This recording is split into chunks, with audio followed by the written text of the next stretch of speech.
इकडची सगळी कामं आटपून आम्ही घरी गेलो. घरी गेल्यानंतर माझ्या सासूबाईंनी छान स्वयंपाक बनवला होता. त्यांच्या हातचा गरमागरम स्वयंपाक जेवून आम्ही झोपून घेतलं.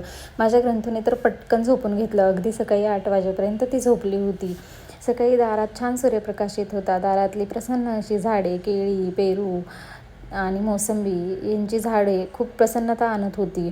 माझ्या सासऱ्यांच्या हातचा गरमागरम चहा पिऊन मीही पोहे बनवून घेतले. गावात शॉपिंगसाठी जायचं होतं. गौरी घरात आल्यानंतर खरेदी करायची नसती म्हणून अगोदरच सणाची गडबड सगळ्यांच्या मागे असते. म्हणून गावात गेल्यानंतर खूप गर्दी जाणवली. सणाची गडबड सगळ्यांच्याच मागे होती. आम्हीही गर्दीतून पाय काढत काढत राहिलेली सगळी शॉपिंग करून घेतली. मिठाई, फुलं, पानं, फळं सगळ्या गोष्टी लक्ष करून घेतल्या.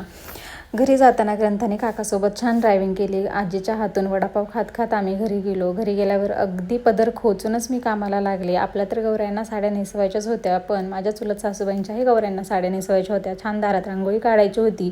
बायकांना हळदी कुंकवासाठी बोलवायचं होतं. ही सगळी तयारी झाल्यानंतर आम्ही गौऱ्यांना घरात घेतलं. गौरी घरात घेतल्यानंतर त्यांना छान चहा दिला. त्यांना थोडी रेस्ट करू दिली आणि जरा वेळाने त्यांना शेपूची भाजी आणि भाकरी असा छान प्रसाद जेवायला दिला.